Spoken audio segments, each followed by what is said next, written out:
Hey, what's up guys? My name is Ramon. I am the owner-broker here at ROC Real Estate Partners. For those of you who know us and those who don't, we are an Albuquerque real estate sales team. This is one of my associates, Christian. Not one of the associates.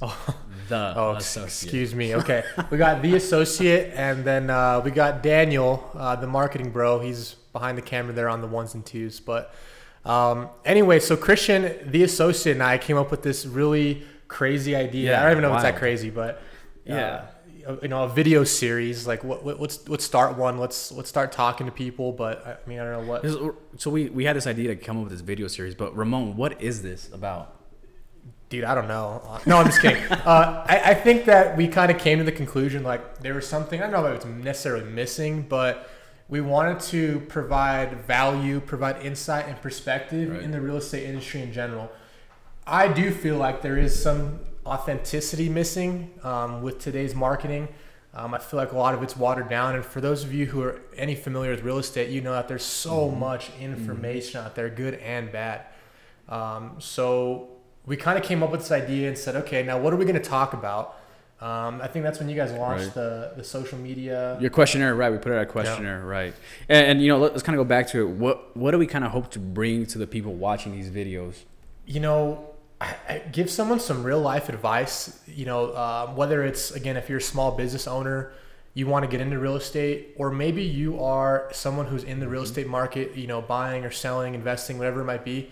Hopefully you can take something from, you know, some of our experiences, some of our perspectives, and, you know, if it helps you in the long run, that's so all we're here for. It's not a sales pitch by any means. No, it's where we're trying to help people out. No, here. we have sales. Yeah, we got we have them, but we're really just trying to help people. Not a sales pitch at all. Just here to be authentic, you know, be real, and you know, tell the truth. Right. Awesome. Is there any kind of core things that we kind of want to focus on as we present these videos, or, you know?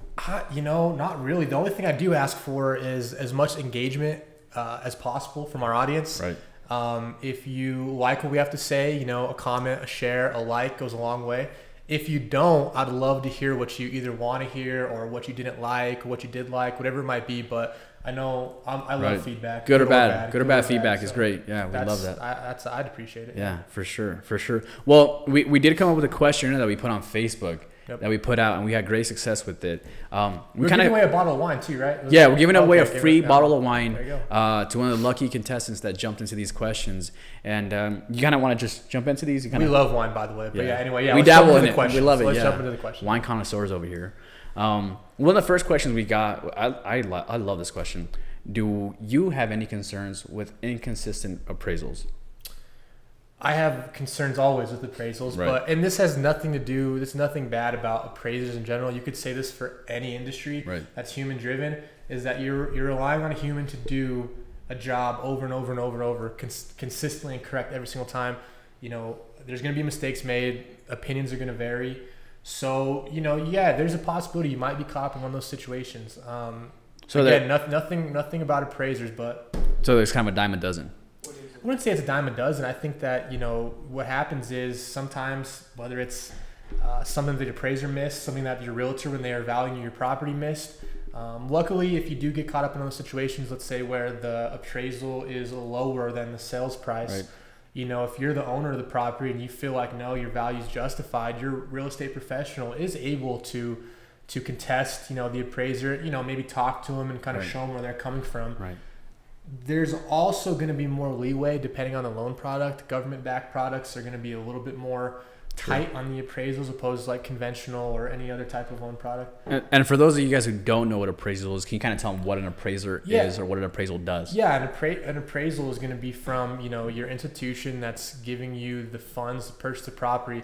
It's basically a value check. They're going to make sure that they're loaning you, you know, money on a property that, for what you're purchasing for, is worth that amount. It's basically like you're not going to overpay for the property. Right. Okay. Lack of better term. So checks and balances for what you negotiated for. Man. Yeah. I mean, and again, you know, after 2000, you know, 8, 9, 10, 11, you know, appraisals are very important, I believe. So they're pretty stringent, but they can be skewed here and there, and, you know, there's things we want to adjust.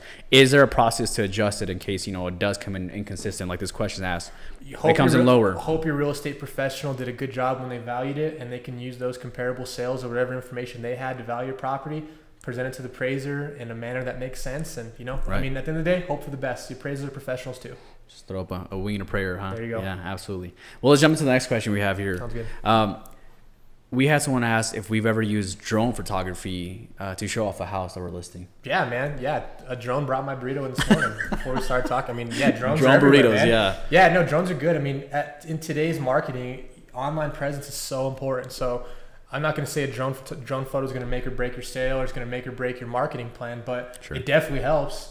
Right. If I know when I'm looking at an added value. Right. Yeah. Well, you can see, you know, everything's going around. You can see if the neighbor to the south is a hoarder or whatever the case might be, man. You know, you can get a Walter White next door. Walter White, yeah, you get the good layout of the property. So it definitely helps, and we do use on just about all of our marketing. We do use drone photography. Okay. Absolutely. Yeah, it's pretty cool. Just make sure you're a pilot. I believe you have to have a license. Yeah. So make sure you have a license. Absolutely, man. Don't interfere with the airspace. Absolutely. This next question I absolutely love because I feel like we get it so much as realtors. What's up? Do realtors like to watch HGTV? I can't speak for all realtors, but I know that I don't. My wife loves it. I don't. Yeah. Well, maybe do. We should rephrase the question. How many realtors' wives like watching HGTV? Yeah. No, I don't know, man. I personally don't watch too much TV in general, but I just I know what it takes to be people who flip homes, investors, and it's not that easy. Those people work their asses off, right? And it's not as easy as knocking down a wall and making $100K. So it always makes me laugh, man. They show like 3 houses, right? They're like, pick one of the top 3 that we saw. The best is like, what's your budget? It's like, well, I'm a school teacher and I grow worms, and you grow worms. Our budget. 3.5 million. 3.5 million. What city do you live in? We'll move there happily. Yeah. I'll grow worms all day. I want those clients. Absolutely, yeah. So yeah, HGTV, it's a no for me. Yeah, I have clients like, I'm gonna bust down this wall. I'm like, you know what? We should probably get a contractor in here first. Well, you know, we can't just bust down walls like. Well, they saw it on HGTV. Yeah, whatever. Right. Yeah. No, good stuff, man. Kind of the next question. Let's jump into this. I think this is a huge question, specifically out here in New Mexico. Mm-hmm. What are some costs to consider before investing in land and developing that land, specifically for building a home? Okay. Yeah. I mean, every piece of property is different, so it's going to vary. I mean, utility impact fees. You know, you have to bring utilities in. If there's not water or sewer around, you know, you have to drill a well, put in a septic tank. There's different compaction tests you might have to do depending on the area. You know, best thing to do, get an architect and an engineer involved if the piece of land is a little different, if it's not just a subdivided property in a subdivision. Either way though, reaching out to those professionals, the last thing you want is issues with your structure, issue with your foundation when you're building a home. The Leaning Tower of Pisa in Albuquerque. Yeah, we don't want that. No. Let's kind of go back on that question because I've always been interested in building my own home. Right. Where do you kind of get started with, you know, hey, I want to find a piece of land, then what? Where do you go from there? So, I mean, depending on how you're going to buy the land, I mean, there's different construction loan products where you can either buy the land and you roll in the actual construction costs as well. Some people already have the land and you just need to go get a construction loan. Sure. If you're one of those fortunate people, you can just buy each one. You can just do that. Sure.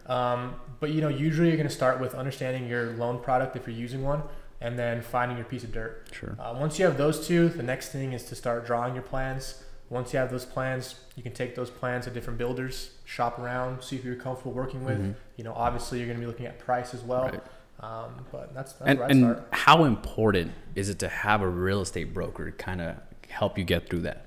Man, if you don't know what you're doing, I mean, even if you do, I think that the intimate market knowledge that real estate professionals have, especially in Albuquerque and the different areas you want to build in, it's huge. I mean, it can, again, you know, me, if I'm building a house, I'm taking every precaution to make sure that I get the best information and I end up with the best product. So, you know, if you want the best, hire the best.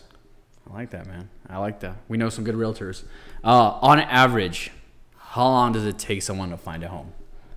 I know who asked that question too. And, and don't worry, I'm in it for the long run.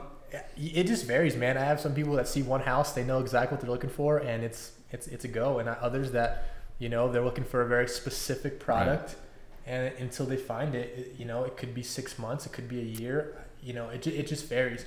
If I had to give an average in my experiences, I would say it probably takes about 1 month of looking. 1 month, average, yeah. You know, working with their schedule and, you know, seeing a property, I'd say average of 1 month from the time we start looking to the time we actually are under contract. I'd say about a month. So not HGTV, we found 3 houses in an afternoon. Let's write it up. And write it up for 3.5 now. 3.5. Not yet. The Warren Farmers. You know what? It's crazy. My wife and I, when we went to go look at houses, the first house we saw is the one we bought, because she had a feeling.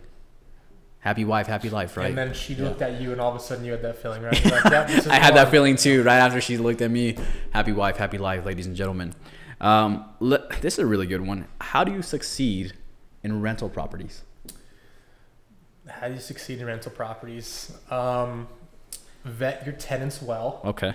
Right. I'd say that's one. And understand if you're an active investor or you're a passive one. I think understanding that either you're going to be involved in your tenants, whether it's the screening process, the maintenance thereafter, negotiating leases, turning the property after, whatever it might be. I mean, in rental property is a giant word. You can be a single family property, 800 square foot little home, or you're talking about rental property. I mean, we manage properties that are 150 units. So right. It just really depends on what type of rental property, but kind of like you said, happy wife, happy life, happy tenants, generally easier life. So. Right, absolutely, man. So do you recommend people looking at, potential investments in rentals? Yeah. To look at property management companies? Absolutely, man. Yeah. Well, potential rentals, I think they're great. You're not going to get rich overnight. I think that's a common misconception that we see is that people say, I'm going to buy a fourplex, and, they're really excited about it. And we start looking at the numbers. I'm like, they're not, they're definitely long-term plays. Absolutely. And it's nice to see your money. It's tangible. I think that's what the real draw is, instead of, people opposed to putting in the stock market, whatever. But I think they're great. Absolutely. But remember, they're just not going to be get rich overnight. Not get rich quick schemes by any means. No. Right. Take your time.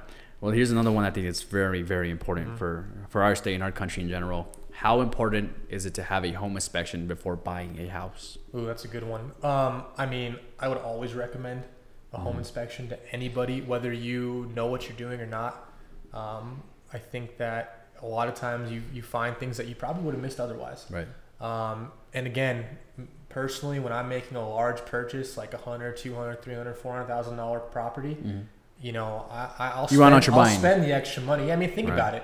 $300 extra for a $300,000 property. Like, that seems like a pretty good, ROI there to make sure you're getting what you think you're getting. Right. And what happens during those home inspections generally? What does that look like? So generally, it's a visual and physical, inspection of the property. A lot of times, if a home inspector sees something that that could need a lot of repair, or be something that an expert really needs to dive into deeper, they're going to make that recommendation. But essentially, they go through every square foot of the interior, all of the exterior, on top, around, wherever it might be, and they look for anything that could possibly lead to trouble for you. And if they do, let's say they find something with the roof or with the water heater, what happens? Are you set in stone with that, or are you able to negotiate from there? No, yeah, you're able to negotiate. I mean, it takes two people to make a deal. Right. But, two to tango. Yeah, I mean, you got to look at the cost. What your potential cost might be, investment back into the property versus what's wrong with it. Look at your sales price, take everything into account. Right. But again, I always tell people, don't let, if this is the house you want, don't let a $800 water heater get in the way of it. Right. I understand it's $800 and, money doesn't grow on trees, but, especially now it's a competitive market. So I would always just gut check before you make a decision, either to back out or keep going, make sure you know what you're doing. Absolutely, man. Well, those are some of the best questions we had on here. We love that you guys were, coming to us and bringing us those questions, concerns you have with real estate. It was great. Let's talk about the bottle, man. Let's talk about. Okay. So because everyone who participated, we really appreciate it. I know we said we're gonna give one bottle of wine away, but to everybody on this list here, you all get a bottle of wine. It's like the Oprah, of wine. You get a bottle. Yeah. So, anyways, our address is 901 Rio Grande Boulevard, Suite D 222. If you know where St. Clair Winery and Bistro is at, off Rio Grande, the freeway. Come in anytime. I'll have your name up front. But anyone who submitted a question to us, whether it was on Facebook, Instagram, Twitter, Snapchat, whatever it was, come up to the office. We got a bottle of wine for you. I mean, we can't appreciate we try to do what we can to appreciate it. But again, it goes a long way that you guys helped us out with this project. And again, more questions, more feedback, more shares, more likes, whatever you can do to help. We appreciate it, good or bad. You never know. You may just get a free bottle of wine. You may just mess around and get a free bottle of wine. It's like Oprah of wine. I love it. Oprah wine. But anyways, man, we got some good stuff coming up in the future. Sure. Hope you enjoyed this. If you didn't, sorry. But if you did, like I said, man, comment, like, share, tell a friend, whatever. And, we'll see you next time. Thank you guys. Have a great day. Thanks.